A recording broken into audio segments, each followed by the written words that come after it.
Good morning. Today is 29 December 2016 and we are going to discuss the articles of The Hindu. Before discussion अभी भी कई लोगों को दिक्कत आ रही है कि स्लाइड्स या फिर जो पीडीएफ है वो कहाँ से डाउनलोड करें। तो मैं आपको बताता हूँ कि जो डिस्क्रिप्शन बॉक्स है, जो वीडियो का नीचे डिस्क्रिप्शन बॉक्स होता है उसमें दो लिंक्स दिए गए हैं। एक लिंक है onlyias.com का, इस पे आप सब्सक्राइब कर सकते हैं, आपके ईमेल इनबॉक्स में आपको मिल जाएगी पीडीएफ। दूसरा है फेसबुक पेज पे आप लाइक कर सकते हैं, वहां पे आपको पीडीएफ मिल जाएगी जो हम डिस्कशन करते हैं इसकी। दूसरा देखिए, नोट्स बनाने में कई बार दिक्कत आती है और सभी को आती है, मतलब ऐसा कुछ नहीं है कि सिर्फ एक या दो बंदों को आती है। देखिए, नोट्स तो जो बना सकते हैं, हमें नोट्स ऐसे बनाने हैं जो कि बहुत ज्यादा रिवीजन फ्रेंडली हो। बाद में जब मेंस के पेपर होते हैं बिल्कुल भी टाइम नहीं मिलता, बिल्कुल भी टाइम नहीं मिल पाता। और 5 दिनों के अंदर देखिए मेंस के 10 पेपर हो जाते हैं, 9 पेपर हो जाते हैं 5 दिनों के अंदर में। एक दो छुट्टी है तो आप बढ़ा लीजिए टाइम, लेकिन बाद में देखिए उस टाइम पे इतना ज्यादा हम पढ़ लेते हैं तो रिवाइज नहीं हो पाता। इसलिए नोट्स हमारे कीवर्ड की फॉर्म में हो तो ज्यादा बेहतर है, जिसे अच्छे से रिवाइज किया जा सके। जैसे देखिए एग्जांपल देता हूं, ये डिमोनेटाइजेशन का टॉपिक है तो यहाँ पे बिल्कुल आप कीवर्ड लिखिए कि करप्शन कम होएगा इससे। तो आपको देखिए प्रोज लिखने हैं तो इस तरह से लिखिए आप, करप्शन सिर्फ एक कीवर्ड, टेरर फंडिंग दूसरा कीवर्ड।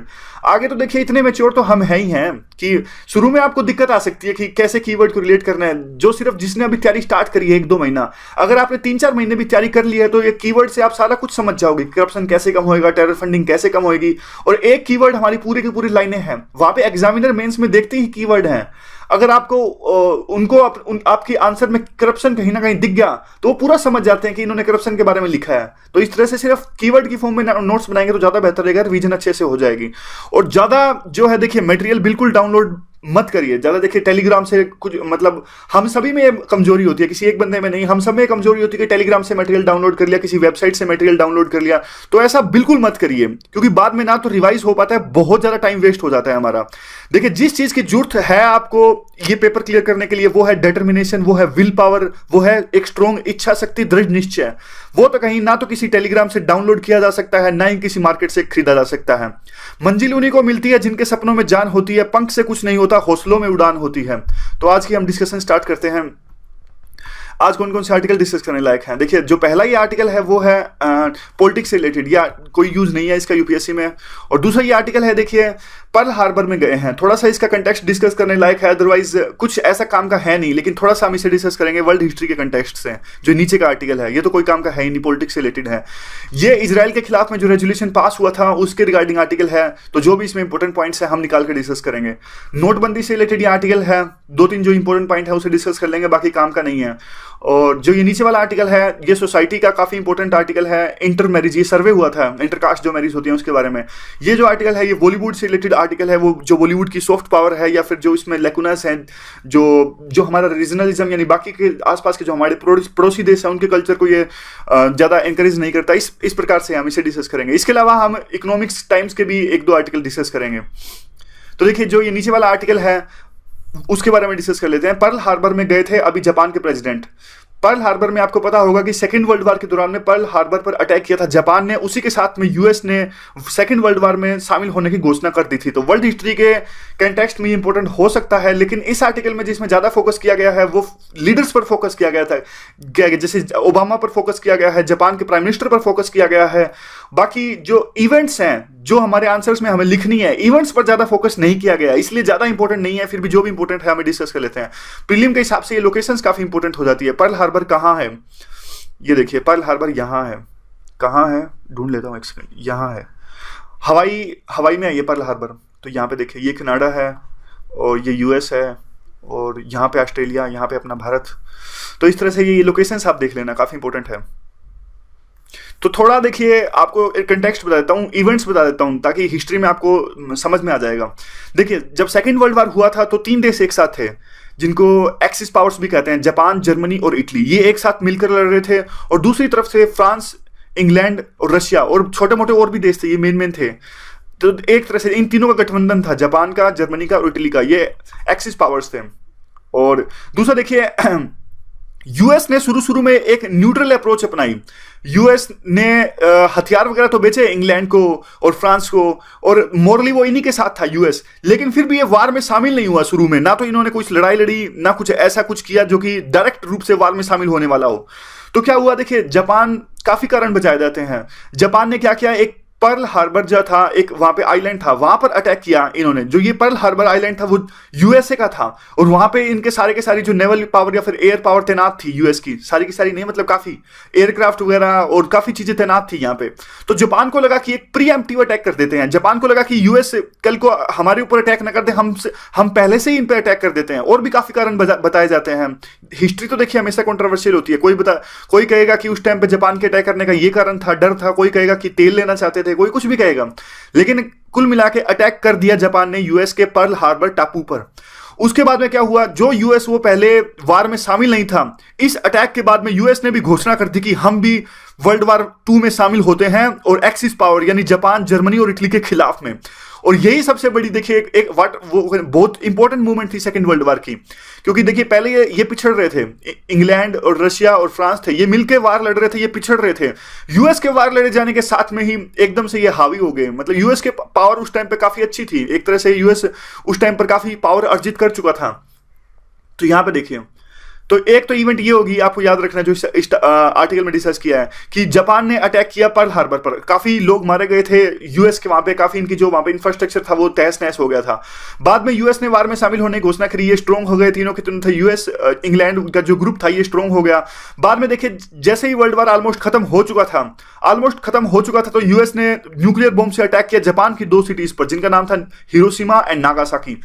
और 70 साल बाद जब यूएस ने 2 अटैक कर दिए इन दोनों सिटी पर, हिरोशिमा और नागासाकी पे, अब इसी साल दोनों के दोनों लोग, यानी देखिए जापान ने अटैक किया पर्ल हार्बर, तो जापान के प्रेसिडेंट ने विजिट किया है जब पर्ल हार्बर में। और उनकी एक विजिट एक ये सिंबॉलिक है कि वहां पे जो लोग मारे गए थे उनके प्रति एक संवेदना प्रकट करना कि हाँ भाई हमें सॉरी है, हमने उस घटना को अंजाम दिया। तो इस तरह की बात है, सिंबोलिज्म है। यानी अभी अभी देखिए जापान के प्रेसिडेंट गए थे पर्ल हार्बर में, जहां इन्होंने अटैक किया था पहले, और वहां के यूएस के लोग मारे गए थे। और बराक ओबामा भी इसी साल गए थे वहां पर, हिरोशिमा और नागासाकी वहां पर गए थे, इस बात पर संवेदना प्रकट करने की हमने न्यूक्लियर अटैक किया था और यहां पे लोग मारे गए थे। इस तरह से एक सिंबोलिज्म है, उसी बात में ये आर्टिकल है। तो खास क्वेश्चन बनता नहीं है, इस पे नहीं आएगा क्वेश्चन, तो लेकिन थोड़ा आपको पता होना चाहिए, लोकेशन इंपॉर्टेंट है। अगला आर्टिकल देखिए, अगला आर्टिकल भी इजराइल के खिलाफ में जो रेजोल्यूशन पास हुआ है उसके रिगार्डिंग है। आपको पता होगा कि ये हमने पूरी टाइमलाइन डिस्कस करी थी, तो 1 मिनट के अंदर मैं आपको दोबारा से टाइमलाइन बता देता हूं। 135 एडी में जूस रहते थे, जो आज पैलेस्टीन का लैंड है, यानी आज का इजराइल है, जो आज का पैलेस्टीन को जो वहां पे डिस्प्यूट चल रहा है, वहां पे ज्यूज रहते थे। 135 एडी में वहां के जो रोमन किंग्स थे उन्होंने एक्सपेल कर दिया ज्यूज को, और पैलेस्टीन के लोग पैलेस्टीनियन वहां पर आकर रहने लगे। तो ज्यूज वहां से जो गए 135 एडी से, वो गए देखिए ईस्टर्न यूरोप में, और स्कैटर्ड हो गए अलग अलग यूरोप की कंट्रीज में। फर्स्ट वर्ल्ड वार के दौरान में देखिए ये सारे के सारे जो स्कैटर्ड ज्यूज थे, इनमें एक मांग उठी, जियोनिस्ट मूवमेंट जिसको कहते हैं, कि हमारे लिए भी, ज्यूज के लिए भी एक अलग कंट्री होना चाहिए। और इन्होंने अपना हक जताया इसी लैंड पर 135 एडी में, जहां से ये छोड़ के गए थे। इन्होंने कहा कि हम यहीं आके बसेंगे और हमें यहीं लैंड प्रोवाइड कीजिए, हम अलग से ज्यूज कंट्री बनाएंगे अपने के लिए। और यूके उस टाइम पे देखिए इस पूरे रीजन पर यूके रूल कर रहा था। यूके एक इंपीरियल पावर था, आपको पता ही है। तो सेकंड वर्ल्ड वार में देखिए, सेकंड वर्ल्ड वार में क्या हुआ, सेकंड वर्ल्ड वार में ज्यूज पर काफी अत्याचार हुआ हिटलर के द्वारा में। तो एक पूरे वर्ल्ड के काफी सेक्शंस में इनके खिलाफ, इनके प्रति एक सहानुभूति थी।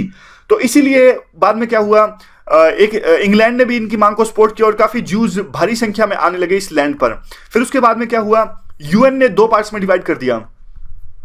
और फिर 1948 में पहला वार हुआ, 1967 में दूसरा वार हुआ। ये वार किन के बीच में हुआ, ये वार हुआ इजराइल के बीच में और जो पैलेस्टीन के जो पड़ोसी देश हैं, अरब कंट्रीज हैं, जैसे कि इजिप्ट, सीरिया, जॉर्डन, ये सब मिलके, सारे के सारे जो ये अरब कंट्रीज हैं, ये मिलकर लड़ रहे थे इजराइल के विरुद्ध में। क्योंकि उनको लगता था कि जो पैलेस्टीन है वो तो एक मुस्लिम कंट्री है, और ये जो इजराइल वाले यहाँ पे आके क्यों रहने लगे, ये अरब का लैंड है, इस तरह की बात करने लगे। तो काफी बार वार लड़ा, 1948, 1967, 1973, 3 वार लड़े। वो बात अलग है कि तीनों की तीनों वार में जो ये बाकी की जो पड़ोसी मुल्क है, इन्होंने अपनी जो है लैंड, जो एरिया और ज्यादा इजराइल के कब्जे में खो दिया। मतलब अब इजराइल के पास में और ज्यादा एरिया है जो कि 1947 में उनको मिला था यूएन के द्वारा में। अब इन्होंने सीरिया का सिनाई पेनिनसुला, नहीं वो तो वापस कर दिया था, इजिप्ट का था सिनाई पेनिनसुला, वो वापस कर दिया था। सीरिया की गोलान हाइट्स ली थी 1967 में, और जॉर्डन का भी थोड़ा बहुत एरिया है। कैंप डेविड अकॉर्ड क्या है, प्रीलिमिनरी इंपॉर्टेंट है। कैंप डेविड अकॉर्ड है जो इजिप्ट के साथ में साइन हुआ था। इजिप्ट ने 1979 में इजराइल को रिकॉग्नाइज कर लिया था और कहा था कि ठीक है आप रह लीजिए, हम आपको दोबारा अटैक नहीं करेंगे, हम आपको रिकॉग्नाइज करते हैं। ओस्लो अकॉर्ड हुआ, ये इजराइल और पैलेस्टीन के बीच में हुआ, और इनमें इन्होंने क्या कहा था, इनमें इन्होंने कहा था कि हम एक दूसरे के जो 2 नेशन थ्योरी है उसको मानते हैं। पैलेस्टीन ने कहा कि ठीक है आप इजराइल को अलग सा देश बना दीजिए, यहाँ पे हमें कोई दिक्कत नहीं है। इजराइल ने कहा कि पैलेस्टीन को अलग से देश बना दीजिए, हमें कोई दिक्कत नहीं है। ये था ओस्लो एकॉर्ड। बाद में बार बार जो है इजराइल पर एलिगेशंस लगते हैं कि वो टू नेशन थ्योरी और इवन वन नेशन थ्योरी को सफल नहीं होने देना चाहता। मतलब एक देश इजराइल और उसमें अरब रहे हैं, ऐसा भी नहीं सफल होने देना चाहता। और दो देशों की जो थ्योरी है कि अलग से इजराइल देश, अलग से फलस्तीन देश, ये भी सफल नहीं होने देना चाहता। बस वो इजराइल पूरा का पूरा लैंड कैप्चर करना चाहता है, ऐसा आरोप लगता है इस आर्टिकल में। तो ये पूरा टाइमलाइन था। तो अब देखते हैं क्या है। देखिए 23 दिसंबर को एक रेजोल्यूशन पास हुआ और जो यूनाइटेड स्टेट्स के एम्बेसडर थे वहां से एब्सटेन कर दिया। ये रेजोल्यूशन पास हुआ इजराइल के खिलाफ में। तो पहले क्या होता था, पहले जब भी कोई रेजोल्यूशन आता था इजराइल के खिलाफ में तो यूएस उसको वीटो कर देता था और उसको पास नहीं होने देना चाहता था। लेकिन अब यूएस ने एब्सटेन कर लिया है इस बारी। तो एक तरह से हुआ क्या, किसके खिलाफ में एब्सटेन किया गया है? इलीगल जो है वहां पे जो इलीगल सेटलमेंट्स इजराइल कर रहा है वेस्ट बैंक के अंदर में, यानी जो एरिया अभी डिस्प्यूटेड है, तो धीरे धीरे इजराइल उस डिस्प्यूटेड एरिया के अंदर में वो डिस्प्यूटेड एरिया पे ऐसा कहा जाता था कि उस डिस्प्यूटेड एरिया पे अलग से देश बनेगा जिसका नाम होगा फिलिस्तीन। लेकिन उस डिस्प्यूटेड एरिया पे इजराइल जो है अपनी सेटलमेंट्स है धीरे धीरे बढ़ा रहा है, यानी अपने घर बना रहा है, अपना इंफ्रास्ट्रक्चर वहां पे क्रिएट हो रहा है।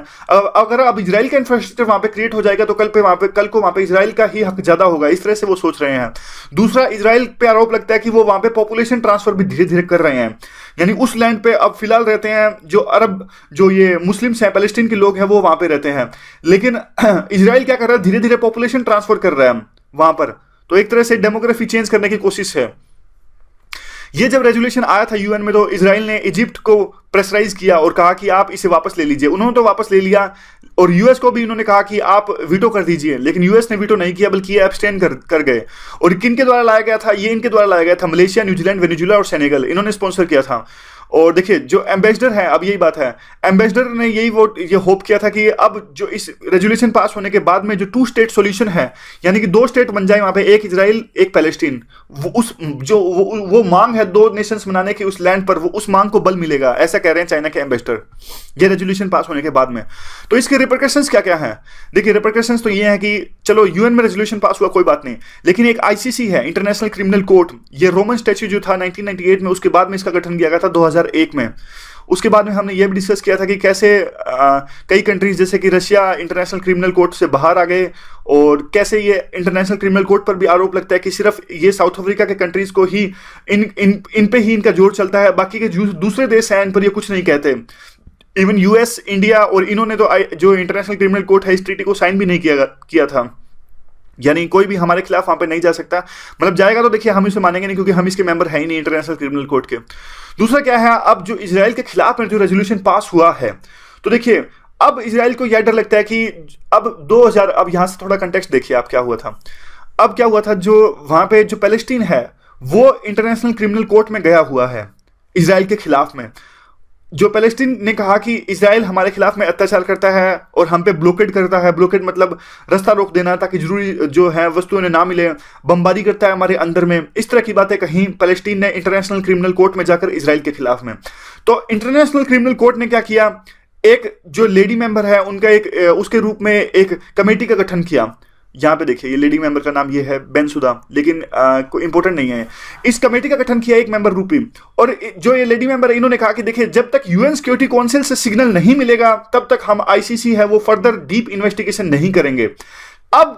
अब ध्यान से सुनिएगा, अब जबकि ये रेजोल्यूशन पास हो गया है यूएन के अंदर में इजराइल के खिलाफ में, तो साफ साफ इंटरनेशनल क्रिमिनल कोर्ट में वहां के जो प्रोसिक्यूशन है और जो इन्वेस्टिगेशन कमेटी थी एक वन लेडी मेंबर की, इनको एक सिग्नल मिल गया कि अब सिक्योरिटी काउंसिल भी साथ है यूएन की, अब हम डीपली इन्वेस्टिगेट कर सकते हैं इजराइल ने जो अत्याचार किए हैं पैलेस्टीन के खिलाफ में। तो यह इंपॉर्टेंट है। तो ये देखिए यहाँ पे रेजोल्यूशन 2334 इंपॉर्टेंट नहीं है, भूल जाइए इसे, कोई जरूरत नहीं है इसकी। और यहाँ पे देखिए अब जबकि पैलेस्टीन एक यूएन द्वारा रिकॉग्नाइज स्टेट है 2012 में और आईसीसी द्वारा भी रिकॉग्नाइज, आईसीसी का मेंबर है 2014 में, तो अब ये जो है अब इसके खिलाफ में इजराइल के खिलाफ में जांच करेगी आईसीसी और वहां पे मुकदमा चलेगा, इस तरह की बात है। हिस्ट्री ऑफ रेजोल्यूशन, तो आर्टिकल में काफी कुछ हिस्ट्री लिखी हुई है कि कब कौन सा रेजोल्यूशन आया, यूएस ने पहले कौन से रेजोल्यूशन का सपोर्ट किया, कौन सा नहीं किया, तो ये हमारे लिए इंपॉर्टेंट नहीं है, कुछ काम का नहीं है ना, ये याद रहता है। एलिमेंट ऑफ क्रिमिनलिटी, इसमें थोड़ी सी बात है। देखिए ओस्लो एकॉर्ड्स में हमने अभी बैकग्राउंड में डिस्कस किया कि कैसे ओस्लो एकॉर्ड में इजराइल और पैलेस्टीन दोनों ने मान लिया था कि हम दोनों दो स्टेट की जो थ्योरी है उसको मानते हैं, यानी जो इजराइल है वो कहेगा कि हमारा देश भी रहे वहां पे और पैलेस्टीन का देश भी रहे, और पैलेस्टीन ने भी यही कहा, जो वहां का जो मॉडरेट ग्रुप्स थे उन्होंने भी यही कहा कि इजराइल तो यहाँ पे रहे और हमें भी हमारा देश बनाने दीजिए। तो टू नेशन की थ्योरी वहां पे इस अकॉर्ड के तहत आई, लेकिन इजराइल इसको मानता नहीं है। इजराइल जो है पोटेंशियल पैलेस्टीन स्टेट, यानी जिस लैंड पर पैलेस्टीन का स्टेट बनेगा जो अभी डिस्प्यूटेड है, तो उस पर क्या करता है, जैसे हमने पहले डिस्कस किया कि पॉपुलेशन ट्रांसफर करता है और जो है इलीगल जो कंस्ट्रक्शंस है वो ये करते हैं। और दूसरा क्या है, देखिए जो पीस प्रोसेस है उसके खिलाफ में भी जो इजराइल की एक नेगेटिव अप्रोच है, ऐसा आर्टिकल में लिखा जाता है। ओस्लो अकॉर्ड और उसके बाद में आईसीसी फॉर्मेशन, जैसा हमने अभी डिस्कस किया था। ये देखिए इस चीज का तो कोई डर है नहीं, रोमन स्टैच्यू वही है। आईसीसी की जो नींव रखी गई थी 1998 में और 2001 के बाद में इसे फुल इंस्टीट्यूशन बना दिया गया था। और उसके बाद में क्या देखिए ओस्लो अकॉर्ड जो है ये वीटोस तो एक्सरसाइज कराएगा। अब देखिए आने वाले टाइम में क्या है, जो ओस्लो अकॉर्ड के बाद में तो ये वीटो थे और भी बढ़ गई थी, क्योंकि ओस्लो अकॉर्ड के बाद में इजराइल पर और भी ज्यादा आरोप लगने स्टार्ट हो गए कि इन्होंने अत्याचार किए। तो यूएस ने भी अपनी वीटो इस्तेमाल कर ली इजराइल के लिए बार बार, लेकिन अब जाके एब्सटेन किया इन्होंने। और अब जबकि देखिए आईसीसी अगर जांच करेगी, आईसीसी भी खुद ही अंडर प्रेशर है, जैसे मैंने अभी कहा कि आईसीसी पर भी आरोप लगता है, इंटरनेशनल क्रिमिनल कोर्ट पर भी, ये अफ्रीका पर ज्यादा ध्यान देते हैं। और अफ्रीका से बाहर किसी देश पर आप इन्वेस्टिगेशन करके दिखाइए और कुछ वहां पर अगर गलत हुआ तो उस पर फैसला लेके दिखाइए। तो आईसीसी पर भी एक प्रेशर है कि जो इजराइल के खिलाफ में पैलेस्टीन गया हुआ है इस मुकदमे की जांच करके जो है सच्चाई सामने लाए और जो भी दोषी हैं उसको सजा दें या फिर कुछ ना कुछ ऐसा रिकमेंडेशन करें, इस तरह की बात है। इजराइल का रिएक्शन क्या है इस पूरी बात पे, देखिए इजराइल ने तो मना ही किया है। इजराइल ने कहा है कि ये तो हमारा होमलैंड है, जूइश पीपल का होमलैंड है और हमारे फोर फादर्स यानी हमारे पूर्वजों का हक है, हम इसे लेकर रहेंगे। और दूसरा देखिए जो एम्बेसडर है इनके, अब देखिए एक दूसरी बात ये निकल कर आ रही है कि जो अभी वहां पे ट्रंप प्रेसिडेंट बने हैं वहां पे, अभी 20 जनवरी को वो ऑफिस ज्वाइन करेंगे और उनके द्वारा जो एम्बेसडर है वहां पे बनाए गए हैं अभी नए इजराइल के, उन्होंने कहा कि देखिए हम इस रेजोल्यूशन का विरोध करेंगे एक बार ट्रंप ऑफिस ज्वाइन करते हैं तब। तो अब देखिए बात तो यही है कि एक जो अभी सेक्रेटरी जनरल है यूएन के एंटोनियो गुटेरेस, इन्होंने भी एक तरह से इंडिकेशन दिया कि वो भी एक यूएन सपोर्ट मिशन भेजेंगे उस लैंड के अंदर में, जो इजराइल और पैलेस्टीन के जो वहां पे लैंड है वहां पे एक यूएन सपोर्ट मिशन भेजेंगे और जो टू नेशन की थ्योरी है यानी दोनों के दोनों देश वहां पे बन जाए और लड़ाई खत्म हो जाए, इस तरह की जो है मांग को वो पुरजोर कोशिश करेंगे कि टू नेशन की थ्योरी ग्राउंड पर भी दिखे। तो देखिए अगला जो आर्टिकल है वो इंटरकास्ट मैरिज के बारे में है। तो इंटरकास्ट मैरिज के बारे में सबसे पहले तो देखिए जो स्टार्टिंग की लाइंस हैं, कई बार आप पूछते हो कि इंट्रोडक्शन देने में दिक्कत आती है, तो देखिए बिल्कुल सिंपल इंट्रोडक्शन इन्होंने दिया है। इंट्रोडक्शन कैसे दिया कि 2016 का साल जो है खत्म होने को आया है और अभी 2016 में क्या है, जो इंटरकास्ट मैरिज होती है यानी दो कास्ट की आपस में विवाह इंटरकास्ट मतलब अलग अलग कास्ट में विवाह, जैसे कि ब्राह्मण जो है दलित के साथ विवाह या फिर ऐसे। और देखिए जो ये है फिर ये कहते हैं कि आप भी अभी तक ऐसा किसी न किसी से जरूर मिले होंगे जिन्होंने इंटरकास्ट मैरिज किया है। तो कुछ सैलिएंट एग्जांपल्स ये देते हैं और ये कहते हैं कि एग्जांपल्स चेंज हो रहे हैं और क्वेश्चंस उठाते हैं। देखिए शुरू में सिंपल सा इंट्रोडक्शन दिया और फिर क्वेश्चंस उठाया। Are the divisions of the caste and religion less sharp than they once were, क्या जो डिविजन्स हैं डिफरेंट कास्ट के बीच में वो कम हो चुके हैं जो कि ये पहले थे। तो सिंपल सा इंट्रोडक्शन है, आप भी अपने ऐसे में लिख सकते हो इस तरह से। तो ये किसने, ये देखिए पूरा का पूरा जो आर्टिकल है इंटरकास्ट मैरिज का, ये एक सर्वे से रिलेटेड है। इन्होंने एक सर्वे किया है social attitude research for India. तो शुरू में तो बी आर अम्बेडकर की एक बहुत इंपॉर्टेंट बात है जो हम लिख सकते हैं अपने आंसर में, वैल्यू एडिशन के लिए मार्क्स मिलेंगे। जैसे कि देखिए the most fundamental idea on which the whole fabric of caste is build up. जो इंटरकास्ट मैरिज है, देखिए अगर डिफरेंट कास्ट के लोग आपस में विवाह करेंगे तो ये कास्ट का जो डिवीजन है कंपार्टमेंटलाइज है। यहाँ पे देखिए ये वन कास्ट, दूसरी कास्ट, तीसरी कास्ट, चौथी कास्ट, तो ये कंपार्टमेंटलाइज है जिसमें मना किया जाता है कि आप दूसरी कास्ट के साथ मैरिज ना करें। अगर इनके साथ मैरिज होगी, इनके साथ होगी, इनके साथ होगी, तो ये कंपार्टमेंटलाइज है, वो बंद हो जाएगा ना, तो सारे आपस में घुल मिल जाएंगे एक लेवल के बाद में अगर आपस में इंटरकास्ट मैरिज होगी तो। इसीलिए अंबेडकर जी कहते थे कि जो ये फैब्रिक है पूरा का पूरा जो कास्ट का टिका हुआ है वो इंटरकास्ट मैरिज के बैन पे ही टिका हुआ है। अगर इंटरकास्ट मैरिज होनी बंद हो जाए तो आपस में सारी कास्ट सेम हो जाएंगी एक लेवल के बाद में। ये सर्वे के कुछ पैरामीटर्स दिए हैं कि सर्वे के जो पैरामीटर्स हैं हमारे लिए इंपॉर्टेंट नहीं है, कुछ ना कुछ इन्होंने कहा है कि इस लेवल पे किया गया। थोड़ा बहुत इन्होंने डेटा दिया है वो भी इंपॉर्टेंट नहीं है।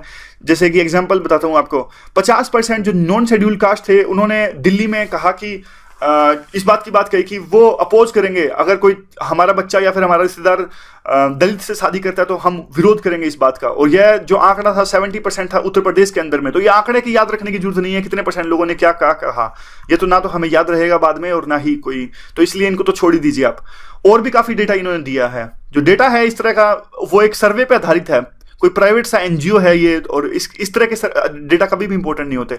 जो डेटा इंपॉर्टेंट होता है वो मैं आपको बता दूंगा। जैसे कि देखिए, अगर ईज ऑफ डूइंग बिजनेस में हमारा जो है स्थान मिला अभी 124 से 120 है फिलहाल, वैसे तो अभी 130 है, लेकिन मान लीजिए कम हो गया, 124 हो गया, 120 हो गया, तो इसमें हम लिखेंगे। तो इस तरह का क्वेश्चन आता है कि इंफ्रास्ट्रक्चर बनाने में इंडिया में क्या क्या दिक्कत है, तो हम अपना इंट्रोडक्शन में इस तरह का फैक्ट लिखेंगे कि जो ईज ऑफ डूइंग बिजनेस के इंडेक्स के हिसाब से हमारा जो स्थान है वो 120 है, फिर हम अपना आंसर स्टार्ट करेंगे।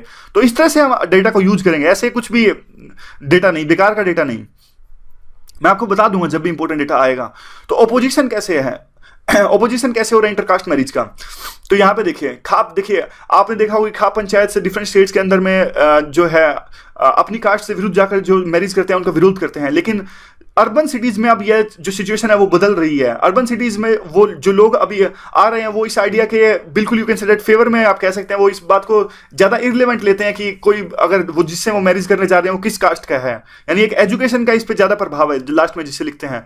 फिर ये कहते हैं कि देखिए 40% जो रिस्पोंडेंट है दिल्ली में और 60% जो रिस्पोंडेंट है उत्तर प्रदेश में, उन्होंने ये कहा कि लाज होने चाहिए, यानी कानून होना चाहिए कि जो इंटरकास्ट मैरिज को रोक सके, यानी नहीं होनी चाहिए, मतलब उल्टा है। 40% लोग अभी भी दिल्ली में ऐसा कहते हैं कि जो इंटरकास्ट मैरिज है नहीं होनी चाहिए, और ये आंकड़ा 60% है उत्तर प्रदेश के अंदर में, जो ये कहते हैं कोई ना कोई कानून जरूर होना चाहिए जिससे कि लोग दूसरी कास्ट में जाके विवाह ना कर सकें। तो अब बात ये उठती है कि देखिए ऐसा क्यों कहते हैं वो तो अगले स्लाइड में हम डिस्कस करेंगे। लेकिन जो ये इंटरकास्ट के जो वो है मैरिज के जो खिलाफ हैं, वो देखिए वो लो कास्ट भी हैं, अपर कास्ट दोनों हैं। मतलब ऐसा नहीं है सिर्फ अपर कास्ट ये कहते हैं कि हमें दूसरी कास्ट से शादी नहीं करनी चाहिए, इवन जो लोअर कास्ट है वो भी यही कहते हैं कि हमें दूसरी कास्ट में जाके शादी नहीं करनी चाहिए और इसके खिलाफ में कानून होना चाहिए। और ना सिर्फ ओल्डर जनरेशन बल्कि और दूसरे सेक्शंस भी, इवन वुमेन भी और ओल्डर सेक्शंस के जो लोग सीनियर सिटीजन्स हैं, हमारे वृद्ध जो हमारे लोग हैं, और देखिए ये लोग कहते हैं कि वहां पे जो है जो यहाँ का यानी कि, तो वो लोग कहते हैं कि इंटरकास्ट मैरिज यानी कास्ट के विरुद्ध जाकर मैरिज नहीं होनी चाहिए। लेकिन सिर्फ एक जो फैक्टर है वो है एजुकेशन का फैक्टर, यानी जहां जहां जैसे जैसे एजुकेशन बढ़ती जाती है तो जो कास्ट के बारे में इंटरकास्ट जो मैरिज होती है उसके खिलाफ में भी जो है सेंटिमेंट्स और जो भावना है वो चेंज होती जाती है। तो सबसे इंपॉर्टेंट है एजुकेशन। जहां जहां देखिए दिल्ली में देखिए एजुकेशन ज्यादा है, इसलिए यहाँ पे जो है वो आंकड़े कम होते जाते हैं। यहाँ पे 40% है, यहाँ पे 60% है। यानी जैसे जैसे उत्तर प्रदेश के अंदर में भी शहरों में जाते हैं तो ये जो इंटरकास्ट मैरिज के खिलाफ में जो विरोध है वो कम होता जाता है। तो ये क्या देखिए, अब एक बात निकलकर सामने आई कि कुछ अमाउंट में तो एजुकेटेड लोग भी ऐसे हैं जो इंटरकास्ट मैरिज के खिलाफ में जो बैन या फिर कानून को सपोर्ट करते हैं। तो ऐसा क्यों? पढ़े लिखे लोग भी अगर इंटरकास्ट मैरिज के विरुद्ध कानून को सपोर्ट करेंगे तो कैसे काम चलेगा? अब क्वेश्चन ये उठता है कि वो क्यों करते हैं। देखिए एक रीजन तो सॉरी, देखिए एक रीजन तो साफ साफ ये है कि अभी भी कुछ रूरल सेक्शंस में या फिर अर्बन सेक्शंस के कुछ हिस्सों में भी वहां अभी भी जो लोग हैं, यूथ हैं, अपने पेरेंट्स पे डिपेंड करते हैं कि स्पाउसेस को ढूंढने के लिए, और पेरेंट्स को कहते हैं कि आप हमें ढूंढ के दीजिए और हम शादी करेंगे। तो इस तरह की बात है देखिए। और दूसरा देखिए सोसाइटी अभी भी डिवाइडेड है कास्ट लाइंस पर, और यूं लगता है कुछ एजुकेटेड लोगों को यूं लगता है कि अगर हम कास्ट के विरुद्ध जाके मैरिज करेंगे तो हमें समाज से निकाल दिया जाएगा और समाज में हमारी इज्जत नहीं रहेगी। तीसरी बात यह है कि कुछ यूथ को ऐसा डर लगता है कि अगर हमने अपनी फैमिली के विरुद्ध जाके इंटरकास्ट मैरिज की तो जो फैमिली इनहेरिटेंस है यानी प्रॉपर्टी वगैरह है जो या फिर जो अपने माँ बाप का पैसा है वो हमें नहीं मिलेगा। इस तरह की बात कह रहे हैं कि अभी भी कुछ एजुकेटेड लोग इंटरकास्ट मैरिज को विरुद्ध हैं, इंटरकास्ट मैरिज के विरुद्ध हैं, कुछ पढ़े लिखे लोग भी। तो वे फॉरवर्ड क्या है? वे फॉरवर्ड तो ये देखिए, अभी तो अच्छी बात यह है कि हमारे जो इंडिया में कोई भी ऐसा कानून अभी नहीं है जो इंटरकास्ट मैरिज के विरुद्ध हो, यानी कोई भी हमारे देश में सिटीजन जो है वो इंटरकास्ट मैरिज कर सकता है और कानून उसके विरुद्ध नहीं होगा। और इवन जो गवर्नमेंट है वो अप्रूव भी करती है इंटरकास्ट मैरिज को। ये 500 मॉनिटरी अवार्ड्स दिए गए थे। देखिए ये इसी तरह के अवार्ड्स दिए जाते हैं, यानी जो मॉनिटरी अवार्ड्स है पैसे देंगे आपको, सरकार पैसे देती है अगर आप इंटरकास्ट मैरिज करते हो तो ये तो देखिए एक सिंबॉलिक गेस्चर है। और उसके बाद में क्या है, एक्चुअल इंसेंटिव है वो इस बात पे बहुत ज़्यादा है। मतलब अगर लोग इंटरकास्ट मैरिज करते हैं तो हमारे समाज में काफ़ी सुधार आएगा, और समाज जो अभी बहुत ज़्यादा डिवाइडेड सोसाइटी है वो एक तरफ से स्टेबिलिटी की ओर जाएगी, और काफ़ी जो कुरीतियाँ हैं वो दूर होंगी।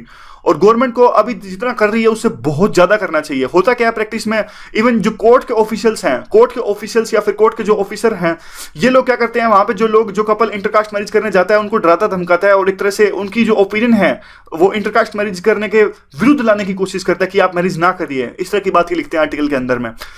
ये कहते हैं कि अभी इस बात पर देखिए पॉलिटिकल पार्टीज को भी सामने आना चाहिए। तो पॉलिटिकल पार्टीज में क्या करेज है, ये लास्ट लाइन ऐसे लिख के छोड़ देते हैं। देखिए, will any political parties have the courage to take up the sport and intercaste marriage as an agenda item. तो इस तरह से आप भी अपने ऐसे का एंड कर सकते हो। थोड़ा थोड़ा हम सीख सकते हैं, धीरे धीरे करके सीखेंगे तो सीख जाएंगे। अगला जो आर्टिकल है देखिए आज तो गला ही सूख गया। अगला जो आर्टिकल है देखिए अनबिकमिंग ऑफ बॉलीवुड। जो बॉलीवुड में देखिए, अब बॉलीवुड पे ये आर्टिकल है पूरा का पूरा बॉलीवुड पे ये पूरा आर्टिकल है और थोड़े बहुत इसमें पॉइंट्स हैं वो इंपॉर्टेंट है। ये कहते हैं कि हमारा जो बॉलीवुड है, हमारी जो फिल्म इंडस्ट्री है, जो सिर्फ इंडियन सिनेमा तक नहीं सीमित है, ये हमारे आसपास के कंट्रीज यानी हमारी जो फिल्में हैं वो पाकिस्तान में भी देखी जाती हैं, वो अफगानिस्तान में भी देखी जाती हैं, नेपाल, भूटान, श्रीलंका, इन सभी कंट्रीज में हमारी फिल्में देखी जाती हैं। और जो बॉलीवुड है हमारा साउथ एशियन इन कैरेक्टर है, लेकिन साउथ एशियन जो कैरेक्टर होते हुए भी जो हमारी जो कई फिल्में हैं जिनकी स्टोरी आधारित होती है जिंगोइज्म पर, यानी बहुत ज्यादा नेशनलिज्म। जिंगोइज्म को कहते हैं उग्र राष्ट्रवाद, यानी जिस फिल्म में नेशनलिज्म बहुत ज्यादा होता है।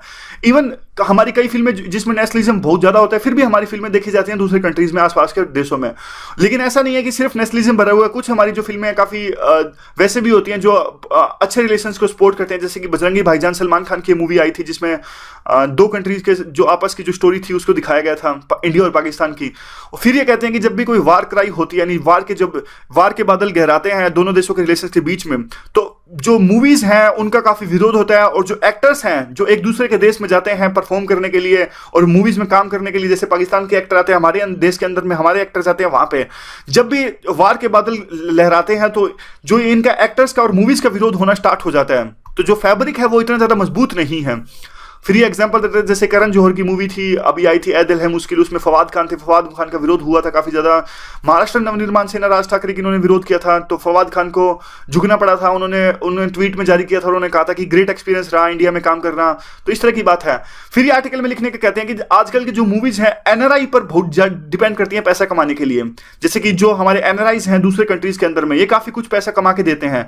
तो आर्टिकल लिखने वाले कहते हैं कि एनआरआई तो अभी पैसा कमा के देने लगे हैं, वो तो अभी मूवी देखने लगे हैं, लेकिन उससे पहले तो ये हमारी जो मूवीज थी इन आसपास के देशों में चलती थी और वहां से पैसा कमाया जाता था। उस तरह की बात है। और उसके बाद क्या आता है देखिए क्रॉस बॉर्डर फिल्म इंडस्ट्री, कि कैसे जो वहां के टेक्नीशियन, पाकिस्तान के टेक्नीशियन, पाकिस्तान के सिंगर, वहां के म्यूजिशियन हमारे देश में आके काम करते हैं और हमारे देश के लोग भी वहां पे जाके काम करते हैं। तो ये जो इंडस्ट्री है पूरी की पूरी ये क्रॉस बॉर्डर इंडस्ट्री है। यहाँ पे देखिए टेक्नीशियन और ये सब है। और इवन पार्टीशन से पहले तो जो ये पूरे रीजन की फिल्म इंडस्ट्री थी वो लाहौर में केंद्रित थी। और उसके बाद में क्या हुआ देखिए, दादा साहब फाल्के थे, दादा साहब फाल्के जिनके नाम पे जो अवार्ड भी है नेशनल फिल्म अवार्ड, आपको पता ही होगा। और इनके सारे काफी लोग भी सब कॉन्टिनेंट से आए। इवन पृथ्वीराज कपूर जो हैं, ये भी, इन्होंने भी एक जो ब्रिज है, जो गैप है उसको ब्रिज करने का काम किया किसके बीच में, जो मॉडर्न थिएटर है उसके बीच में और जो सिनेमा इंडस्ट्री है उसके बीच में। और ये भी फैसलाबाद से आए थे, फैसलाबाद पाकिस्तान के अंदर में है। दूसरे ये कहते हैं कि सिर्फ पाकिस्तान का एग्जाम्पल छोड़िए, आप बांग्लादेश का एग्जाम्पल ले लीजिए। ऋत्विक जो रिक्विल घटक जो है, ये जो अभी कंटेम्प्रेरी बांग्लादेश में जो ये इनका जन्म हुआ था और बाद में इन्होंने वेस्ट बंगाल में शिफ्ट किया। तो कहने का मतलब यही है कि जो ये फिल्म इंडस्ट्री है क्रॉस बॉर्डर इंडस्ट्री है, कैसे कैसे फैलाव हुआ बॉलीवुड का साउथ एशियन रीजन में। देखिए हमारी जो हिंदी फिल्में हैं ये सारे के सारे बैन हो जाने के बावजूद देखी जाती हैं पाकिस्तान, बांग्लादेश, अफगानिस्तान, नेपाल, इन सब देशों में। और ये दूसरी वही सेम बात है एनआरआई की। और यह बात सही है कि देखिए एनआरआई जो है उसके केंद्रित ये मूवी आज के टाइम में बनाई जाती है, लेकिन फिर भी जो है कहीं ना कहीं इन देशों में हमारी मूवी देखते हैं, अगर बैन लगा हो या ना लगा हो तो भी। और फिर बाद में देखिए आशीष नंदी का एग्जांपल दिया जाता है कि आशीष नंदी जो है एक फेमस राइटर, इन्होंने अपने ऐसे में लिखा था कि ये जो है the idea of South Asia, यानी जो फिल्में हैं, मूवीज हैं, ये पूरे के पूरे साउथ एशिया को आइडिया को कनेक्ट करेंगी और एक इंटीग्रेशन लाने की कोशिश करेंगी। लेकिन देखिए ये तो मुश्किल ही है, मतलब ज़्यादा ही ऑप्टिमिज्म दिखा दिया। ज़्यादा ऑप्टिमिज्म क्यों दिखा दिया? क्योंकि देखिए अगर बिजनेस ही कहते हैं कि देखिए बिजनेस जो है जापान और चाइना के बीच में बहुत ज़्यादा डिफरेंसेस हैं, और लेकिन फिर भी ये लड़ाई नहीं करते। क्यों नहीं करते? क्योंकि इन दोनों देशों का आपस में बिजनेस ट्रेड बहुत ज़्यादा है। और जब यही दोनों चीज़ें हैं, अब जो अपना रीजन है, सार्क रीजन है, यहाँ पे देखिए जो बिजनेस है, ट्रेड है, वही इंटीग्रेशन नहीं ला सका तो मूवीज तो क्या ही इंटीग्रेशन लाएंगी। तो यही बात है। पाकिस्तान और अफगानिस्तान देखिए कैसे इन जो पड़ोसी देश है, यानी सारे के सारे जो सार्क कंट्रीज हैं, कैसे इनका चित्रण किया जाता है हमारी फिल्मों के अंदर में। तो देखिए जब भी पाकिस्तान और अफगानिस्तान का जिक्र आता है तो इनको यही दिखाया जाता है कि या तो कोई फ्यूजिटिव भगोड़ा स्मगलर या फिर एस्केप टेररिस्ट, यही दिखाया जाता है इन मूवीज के इन देशों के बारे में। तो इससे तो ये कहते हैं कि जो गैप है, जो सेंटिमेंट्स हैं लोगों के, वो और ज़्यादा बढ़ते हैं। वहाँ के सेंटिमेंट्स हमारे खिलाफ जाएंगे, हमारे सेंटिमेंट्स इनके खिलाफ में जाएंगे। तो हमेशा आतंकवादी और जो भगोड़ों के रूप में दिखाया जाता है पाकिस्तान और अफगानिस्तान को, ऐसा ये लिखते हैं आर्टिकल लिखने वाले। और ऊपर से कहते हैं कि जब भी देखिए बांग्लादेश को दिखाना हो तो एक दो बार स्टूडेंट्स मूवमेंट्स के रूप में दिखाया गया चिटगांव में।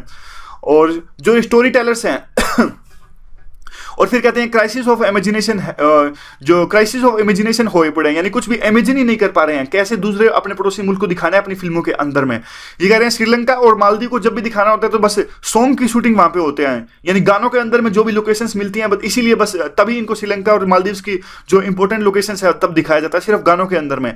नेपाल का लास्ट टाइम जो चित्रण किया गया था वो देवानंद की मूवी में किया गया था, हरे राम हरे कृष्णा। और इवन जो म्यांमार और भूटान है जो म्यांमार और भूटान, उनका तो कभी जिक्र भी नहीं होता हमारी मूवीज के अंदर में। थोड़ा बहुत पाकिस्तान का जिक्र होता है, वो भी इस तरह से होता है कि इंडिया का कोई मैन है वो पाकिस्तानी लड़की के साथ में प्यार में पड़ गया, इस तरह की बातें हैं, और उसमें पेट्रियोटिज्म आ गया। वे फॉरवर्ड क्या है, देखिए वे फॉरवर्ड यही है कि जो सार्क का जो समिट है उसमें एक फियास्को हो गया, यानी कैंसिल हो गया था इस बार में। और ये जो मूवीज हैं वो एक दोबारा से रिकंस्टिट्यूशन कर सकते हैं सार्क का, यानी दोबारा से जो मूवीज हैं एक सोर्स हो सकता है पूरे के पूरे रीजन को इंटीग्रेट करने के लिए। और ये देखिए बॉलीवुड 2016 जो है could be dubbed as an ironical slap to the idea of South Asia. बस कहने का मतलब यही है कि वार क्राई हुई थी इस बार पे, सर्जिकल स्ट्राइक जब हुई थी तो बैन लग गया था हमारे देश के अंदर में पाकिस्तान एक्टर्स के खिलाफ में, और वहां भी लग गया था। तो कहते हैं कि जो 2016 का जो ईयर है वो इंटीग्रेशन के लिए मूवीज के द्वारा वो एक तरह से अच्छा साबित नहीं हुआ, यही है। अब क्या करते हैं, देखिए अब इकोनॉमिक्स टाइम्स के 2 आर्टिकल डिस्कस कर लेते हैं। इकोनॉमिक्स टाइम्स का एक आर्टिकल था, जल्दी जल्दी से डिस्कस करते हैं। इकोनॉमिक्स टाइम्स का एक आर्टिकल तो ये था, हमने जो हमारा प्री फोकस डिस्कशन है उसमें एक बार डिस्कस करी थी कि 30 दिसंबर के बाद में या फिर 30 मार्च के बाद में, 30 दिसंबर के बाद तो देखिए बैंक जो हमारे नोट्स है पुराने नोट लेना जमा कर देंगे, और 3 महीने तक यानी 30 मार्च तक वो नोट जो पुराने हम फिर भी आरबीआई के अंदर जमा करा सकेंगे। तो ये कहते हैं कि देखिए उसके बाद में सरकार एक कानून लाने जा रही है, क्या कि 5 या 10 नोटों के ज्यादा, 5 या 10 नोट, शायद 10 हैं, अभी जब कानून आएगा जब भी पता हमें एग्जैक्ट लगेगा, 10 नोटों से ज्यादा जो भी इसका आंकड़ा है, 10 नोटों से ज्यादा अगर पुराने नोट किसी के पास मिलेंगे तो उनके खिलाफ में फाइन का प्रावधान होगा। या तो उन पे 50,000 लगेंगे, यानी अगर मेरे पास मिलते हैं 15 नोट, पुराने नोट मिलते हैं तो मेरे पे 50,000 का फाइन लगेगा, या फिर कुछ इस तरह से लगेगा कि जितने ज्यादा पुराने नोट मिलते हैं उसके उतने ही गुना, यानी अगर 15 पुराने नोट मिलते हैं तो जितने की वैल्यू, अगर इसकी वैल्यू 2100 है तो 3 टाइम्स 2100 इंटू 3 6300 इतना फाइन लगेगा।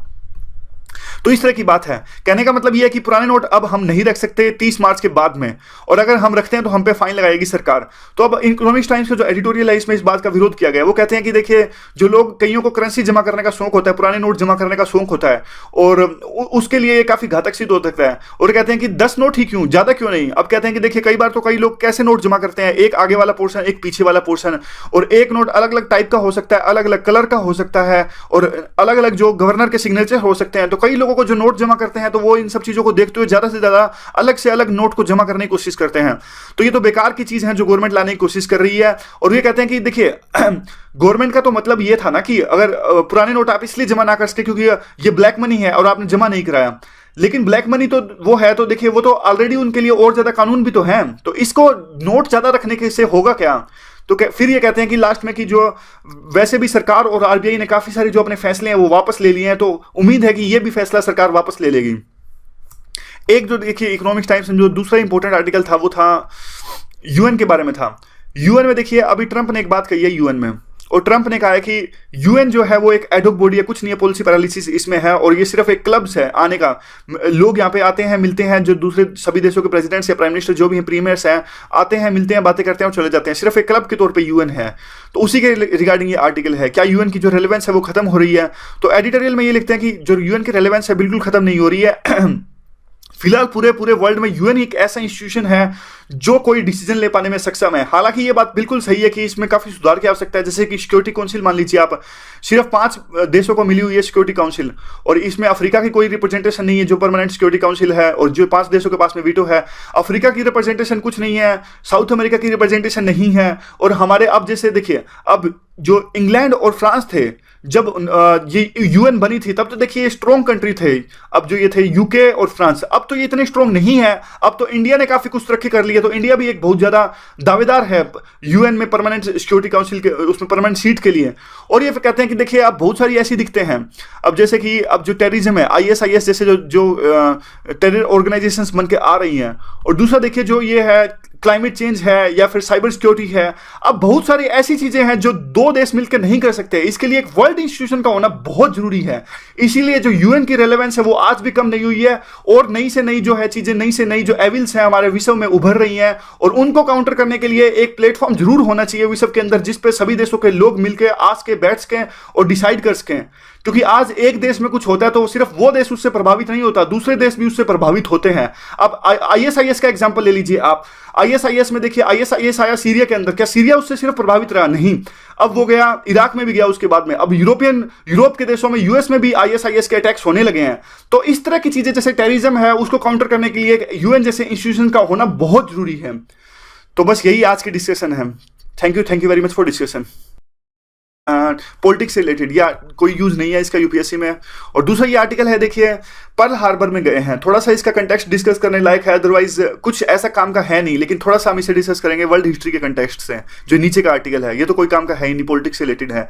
ये इजराइल के खिलाफ में जो रेजोल्यूशन पास हुआ था उसके रिगार्डिंग आर्टिकल है, तो जो भी इसमें इंपॉर्टेंट पॉइंट्स है हम निकाल कर डिस्कस करेंगे। नोटबंदी से रिलेटेड ये आर्टिकल है, 2-3 जो इंपॉर्टेंट पॉइंट है उसे डिस्कस कर लेंगे, बाकी काम का नहीं है। और जो ये नीचे वाला आर्टिकल है ये सोसाइटी का काफी इंपॉर्टेंट आर्टिकल है, इंटर मैरिज, ये सर्वे हुआ था इंटरकास्ट जो मैरिज होती है उसके बारे में। ये जो आर्टिकल है ये बॉलीवुड से रिलेटेड आर्टिकल है, वो जो बॉलीवुड की सॉफ्ट पावर है या फिर जो इसमें लेकुनस हैं, जो हमारा रीजनलिज्म यानी बाकी के आसपास के जो हमारे पड़ोसी देश हैं उनके कल्चर को ये ज्यादा एनकरेज नहीं करता, इस प्रकार से हम इसे डिस्कस करेंगे। इसके अलावा हम इकोनॉमिक्स टाइम्स के भी 1-2 आर्टिकल डिस्कस करेंगे। तो देखिए जो ये नीचे वाला आर्टिकल है उसके बारे में डिस्कस कर लेते हैं। पर्ल हार्बर में गए थे अभी जापान के प्रेसिडेंट। पर्ल हार्बर में आपको पता होगा कि सेकेंड वर्ल्ड वार के दौरान में पर्ल हार्बर पर अटैक किया था जापान ने, उसी के साथ में यूएस ने सेकेंड वर्ल्ड वार में शामिल होने की घोषणा कर दी थी। तो वर्ल्ड हिस्ट्री के कंटेक्स्ट में इंपॉर्टेंट हो सकता है, लेकिन इस आर्टिकल में जिसमें ज्यादा फोकस किया गया है वो लीडर्स पर फोकस किया गया था, जैसे ओबामा पर फोकस किया गया है, जापान के प्राइम मिनिस्टर पर फोकस किया गया है। बाकी जो इवेंट्स हैं जो हमारे आंसर्स में हमें लिखनी है, इवेंट्स पर ज्यादा फोकस नहीं किया गया, इसलिए ज्यादा इंपॉर्टेंट नहीं है। फिर भी जो भी इंपॉर्टेंट है हमें डिस्कस कर लेते हैं। प्रीलिम के हिसाब से ये लोकेशंस काफी इंपॉर्टेंट हो जाती है। पर्ल हार्बर कहाँ है? ये देखिए पर्ल हार्बर यहाँ है। कहाँ है? ढूंढ लेता हूँ एक सेकंड। यहाँ है, हवाई में है ये पर्ल हार्बर। तो यहाँ पे देखिए ये कनाडा है और ये यूएस है और यहाँ पे ऑस्ट्रेलिया, यहाँ पे अपना भारत। तो इस तरह से ये लोकेशंस आप देख लेना, काफी इंपॉर्टेंट है। तो थोड़ा देखिए आपको एक कंटेक्स्ट बता देता हूँ, इवेंट्स बता देता हूँ ताकि हिस्ट्री में आपको समझ में आ जाएगा। देखिए जब सेकेंड वर्ल्ड वार हुआ था तो 3 देश एक साथ थे जिनको एक्सिस पावर्स भी कहते हैं, जापान, जर्मनी और इटली। ये एक साथ मिलकर लड़ रहे थे, और दूसरी तरफ से फ्रांस, इंग्लैंड और रशिया और छोटे मोटे और भी देश थे, ये मेन थे। तो एक तरह से इन तीनों का गठबंधन था, जापान का, जर्मनी का और इटली का, ये एक्सिस पावर्स थे। और दूसरा देखिए यूएस ने शुरू में एक न्यूट्रल अप्रोच अपनाई। यूएस ने हथियार वगैरह तो बेचे इंग्लैंड को और फ्रांस को, और मोरली वो इन्हीं के साथ था यूएस, लेकिन फिर भी ये वार में शामिल नहीं हुआ शुरू में। ना तो इन्होंने कुछ लड़ाई लड़ी, ना कुछ ऐसा कुछ किया जो कि डायरेक्ट रूप से वार में शामिल होने वाला हो। तो क्या हुआ देखिए, जापान, काफी कारण बचाए जाते हैं। जापान ने क्या किया, एक पर्ल हार्बर जो था, एक वहां पे आइलैंड था, वहां पर अटैक किया इन्होंने। जो ये पर्ल हार्बर आइलैंड था वो यूएसए का था, और वहां पे इनके सारे के सारी जो नेवल पावर या फिर एयर पावर तैनात थी यूएस की, सारी की सारी नहीं मतलब काफी एयरक्राफ्ट वगैरह और काफी चीजें तैनात थी यहाँ पे। तो जापान को लगा कि एक प्रीएम्प्टिव अटैक कर देते हैं। जापान को लगा कि यूएस कल को हमारे ऊपर अटैक ना कर दे, हम पहले से ही इन पे अटैक कर देते हैं। और भी काफी कारण बताए जाते हैं। हिस्ट्री तो देखिए हमेशा कंट्रोवर्शियल होती है। कोई कहेगा कि उस टाइम पे जापान के अटैक करने का ये कारण था, डर था, कोई कहेगा कि तेल लेना चाहते थे, कोई कुछ भी कहेगा, लेकिन कुल मिला के अटैक कर दिया जापान ने यूएस के पर्ल हार्बर टापू पर। उसके बाद में क्या हुआ, जो यूएस वो पहले वार में शामिल नहीं था, इस अटैक के बाद में यूएस ने भी घोषणा कर दी कि हम भी वर्ल्ड वार 2 में शामिल होते हैं, और एक्सिस पावर यानी जापान, जर्मनी और इटली के खिलाफ में। और यही सबसे बड़ी देखिए एक वो बहुत इंपॉर्टेंट मूवमेंट थी सेकेंड वर्ल्ड वार की, क्योंकि देखिए पहले ये पिछड़ रहे थे, इंग्लैंड और रशिया और फ्रांस थे, ये मिलकर वार लड़ रहे थे, ये पिछड़ रहे थे। यूएस के वार लड़े जाने के साथ में ही एकदम से ये हावी हो गए। मतलब यूएस के पावर उस टाइम पे काफी अच्छी थी, एक तरह से यूएस उस टाइम पर काफी पावर अर्जित कर चुका था। तो यहां पे देखिए, तो एक तो इवेंट ये होगी, आपको याद रखना जो इस आर्टिकल में डिस्कस किया है, कि जापान ने अटैक किया पर्ल हार्बर पर, काफी लोग मारे गए थे यूएस के वहां पे, काफी इनकी जो वहां पे इंफ्रास्ट्रक्चर था वो तहस नहस हो गया था। बाद में यूएस ने वार में शामिल होने की घोषणा करी, ये स्ट्रॉन्ग हो गए, तीनों के तीनों थे, यूएस, इंग्लैंड का जो ग्रुप था ये स्ट्रॉन्ग हो गया। बाद में देखिए जैसे ही वर्ल्ड वार ऑलमोस्ट खत्म हो चुका था, तो यूएस ने न्यूक्लियर बॉम्ब से अटैक किया जापान की 2 सिटीज पर, जिनका नाम था हिरोशिमा एंड नागासाकी।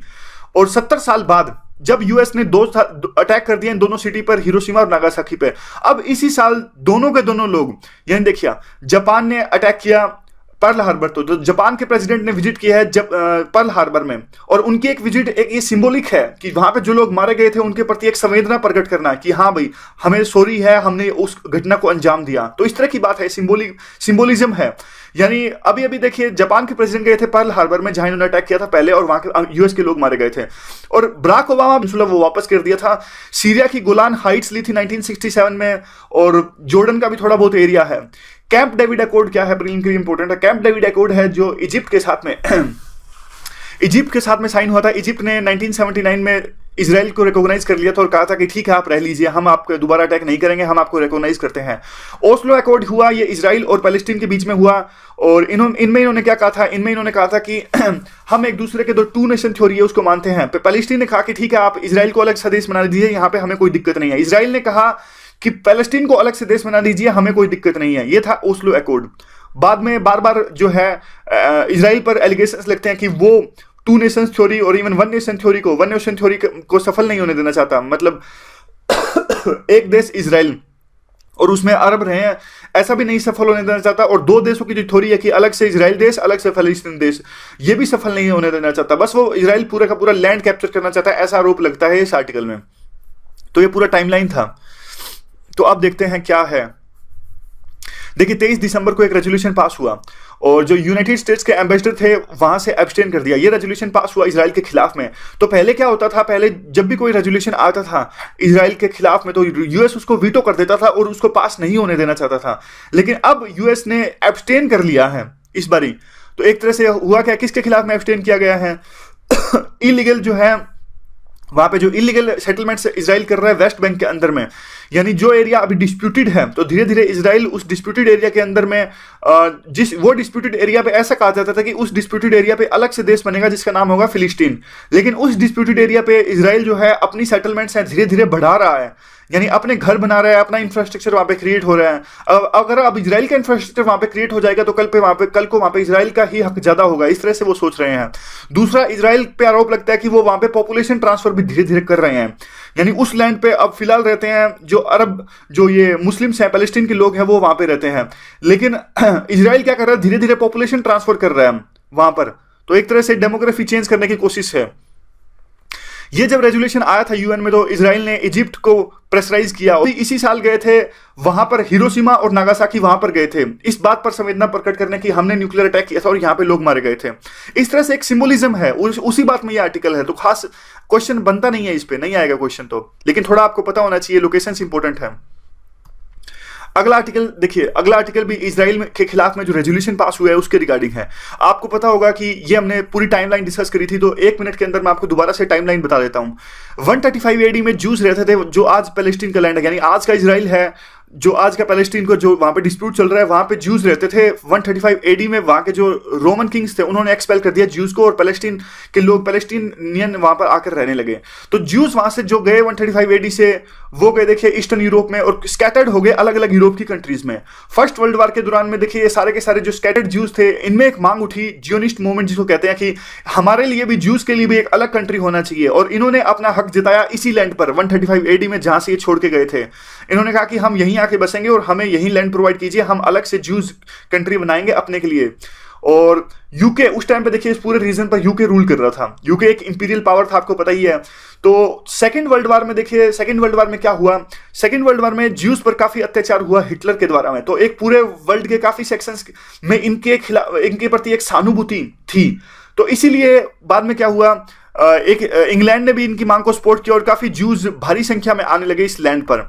फिर उसके बाद में क्या हुआ, यूएन ने 2 पार्ट्स में डिवाइड कर दिया, और फिर 1948 में पहला वार हुआ, 1967 में दूसरा वार हुआ। ये वार किन के बीच में हुआ, ये वार हुआ इजराइल के बीच में और जो पैलेस्टीन के जो पड़ोसी देश हैं, अरब कंट्रीज जैसे कि इजिप्ट, सीरिया, जॉर्डन, ये सब मिलके, सारे के सारे जो ये अरब कंट्रीज हैं, ये मिलकर लड़ रहे थे इजराइल के विरुद्ध में, क्योंकि उनको लगता था कि जो पैलेस्टीन है वो तो एक मुस्लिम कंट्री है, और ये जो इजराइल वाले यहाँ पे आके क्यों रहने लगे, ये अरब का लैंड है, इस तरह की बात करने लगे। तो काफी बार वार लड़ा, 1948, 1967, 1973 3 वार लड़े। वो बात अलग है कि तीनों की तीनों वार में जो ये बाकी की जो पड़ोसी मुल्क है इन्होंने अपनी जो है लैंड जो एरिया और ज्यादा इजराइल के कब्जे में खो दिया। मतलब अब इजराइल के पास में और ज्यादा एरिया है जो कि 1947 में उनको मिला था यूएन के द्वारा में। अब इन्होंने सीरिया का सिनाई पेनिनसुला नहीं, वो तो वापस कर दिया था, इजिप्ट का था Sinai peninsula. Good morning, today is 29 December 2016 and we are going to discuss the articles of the Hindu. Before discussion अभी भी कई लोगों को दिक्कत आ रही है कि स्लाइड्स या फिर जो पीडीएफ है वो कहाँ से डाउनलोड करें।